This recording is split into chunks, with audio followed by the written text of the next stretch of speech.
Hey guys, you made it. We're to 50. Yes, 50. This is the 50th video in my series. Welcome to another $1,000 strap search. I wanted to start off today with this being the 50th episode with a $50 bill. This one I got from the bank last week. This is actually really neat. I know there's a little bit of writing on it there. It looks like it's red pencil. I'm going to take a gum eraser to that, see if I can get that off. But you can see right there, series of 1934. 1934 $50 bill. Got this in circulation, paid the whole $50 for it. A little bit of a pencil mark on the back. Once again, I can probably take a gum eraser and get that off. One of the things that I'm going to start adding to my bill searches is this here. Let me show you what I've got. I've got my paper money book, and a lot of people will see these bills and they go, oh, that's neat. And they never quite know the value of the bills or, what to expect from the value. So from now on, what I think I'm going to do is I'm going to show you exactly what the book has to say. All right, so there's the $50 bill. You can see series of 1934. There are two different colors. There's the light green seal and the dark green seal. And if I was to bring this up here real close, you can tell I've got something else marked in the book, obviously. You can tell that that is the darker green seal. I can match the colors right there and show that's the darker green seal. And if I was to check this one out, the first number listed is a VF20. The second number is, if it is, what is it? Well, if it's choice uncirculated, 63. But this particular one we can see is a St. Louis note from 1934. And if I was to check the book, St. Louis printed 1,497,000 bills, and if this one grades at a 20, it's 85 bucks, $275 if it was uncirculated. So that's just something I got from circulation, and there you go, showing a profit right away. All right, but you guys aren't here to see all the neat things like that I find. You're here to learn how to do stuff for yourself. So this week's hint, I'm going to pull my computer up a little closer here. Let's see if we can get this on screen. I have started going through some pennies, and I am always looking for ways to improve. One of the things that I bought was this particular book here, Strike It Rich. And in this book, it talks about repunched mint marks. Repunched mint marks. And you can see right here, the repunched mint marks on these ears have been particularly elusive as the few varieties created have been lost in the huge mintages of the era. More of a needle of a haystack.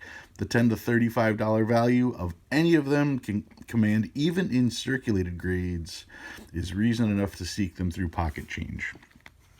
Let's take a peek at some of these repunched mint marks here. These are from 1985 to 1989, all in the D series. And what they're showing is how they had to repunch the D because the D that was currently in the die was starting to fail. So you'd get a repunched mark. And this book gives you a great example of what these are, what to look for, all the different types like that. So having a book like this, like I said, this book cost me all of $6. I got it on eBay. And I decided that I was going to check out some of my stuff. So I have a stack. These are 1985 Ds. And if I put them on the screen, you can see we're just going to focus on the Ds. That's all. Let me see if I can't get that zoomed in a little closer for you guys. There we go. That's all we're going to do is focus on the Ds. And when you take a stack of pennies and you go one after the other, you can see clearly the Ds and any differences between the two. That's why it's always a good idea to stack your stuff in years and then you can go through it. That one, that looks like dirt there. Yeah, that's just dirt on that one. Once again, just looks like dirt, maybe damage on that one. That one's a nice crisp D. And like I said, going through these one after the other makes it ingrains it in your eye so you know exactly what you're looking for. And this doesn't take very long. I'm going to go through, what am I going through? 10 of these. Oh, wait, what do we have here? Let me get this turned. and focused. Check that out. Right here, I should get that centered a little better so that you guys can see.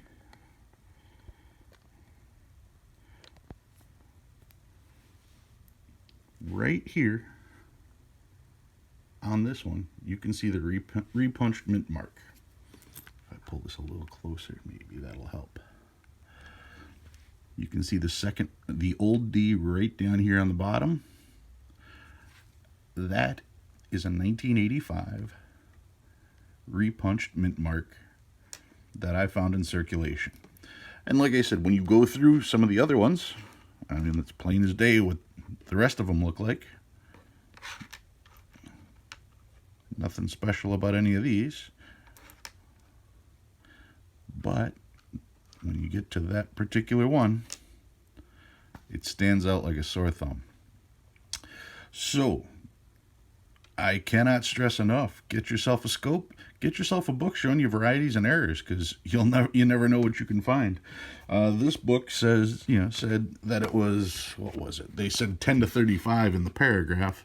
In extra fine, they listed at $7. I don't even know if it's worth that much. Maybe it's worth a lot more, but it's definitely worth more than a penny. And if that's not enough to make you get a scope and check out stuff, I don't know what is. So don't just look for those wheat pennies. All right, so now for the main reason you guys are here. Got my 1,000 in singles. Redo the focus on here. Got my 1,000 in singles. Of course, I went through those. We'll set those off to the side, and let's see what I came up with. Starting off with trinaries, 0s, 3s, and 9s. Lots of zeros on that one. And it's a 2017. It's one of the first ones with a B that I've seen from 2017. So it's an extremely low number, of course. But it's a B, so they finally flipped. They finally made it through all the A's. Trinary here is 2s, 6s, and 7s. This one here is 2s, 9s, and 5s. Another trinary, 2s, 3s, and 5s. Almost an alternator. As I drop stuff. 0s, 1s, and 3s on this one. 0s, 7s, and 8s. 2s, 3s, and 6s. This one's a little older, 2009. And another 2009. This one's 3s, 5s, and 6s. Not all of these are in the greatest of shape. This one was neat. This one is a trinary. It's 1s, 2s, and 4s, but it also has quads right in the center. You've got 4 2s in a row, and it's also bookends with 2s on the outside like that. So you actually have 6 2s on this particular bill. And then another trinary. This one's 3s, 4s, and 6s, except this one starts off with 5 4s in a row. 5 4s in a row is, I don't find too many 5 in a row. I have found 6 in a row. I do have one bill with 7, but you don't find even 5s very often, so that's a neat find. Found a bunch of star notes, 2013. Most of these are 2013.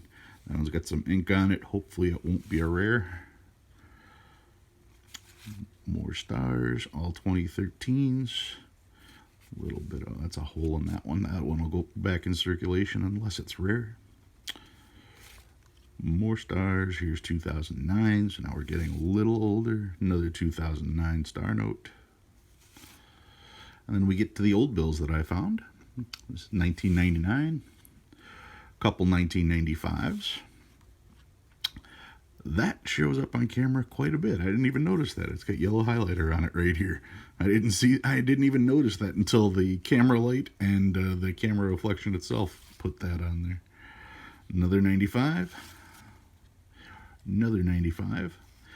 And don't forget, 95s may seem common, but 88A, 93, and 95 all have potential to be web notes, and you'll be checking for that right over here. It'll only have a small number there instead of the letter.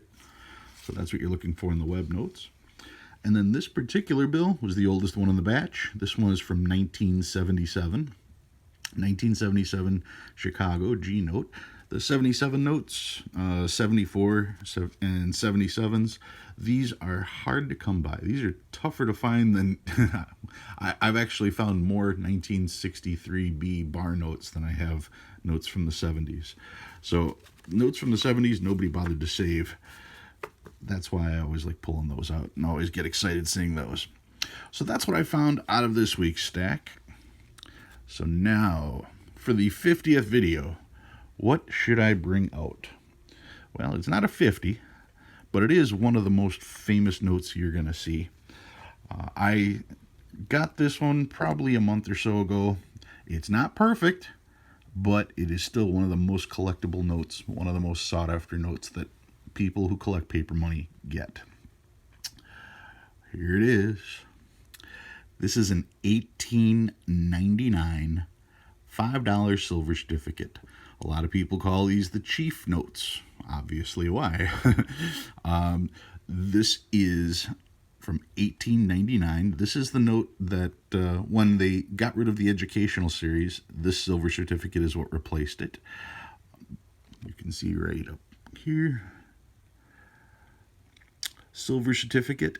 I always found it interesting the way they wrote things, because you've got on the top right here, it says, this certifies that there have been blank. And then on this side, deposited in the Treasury of the United States.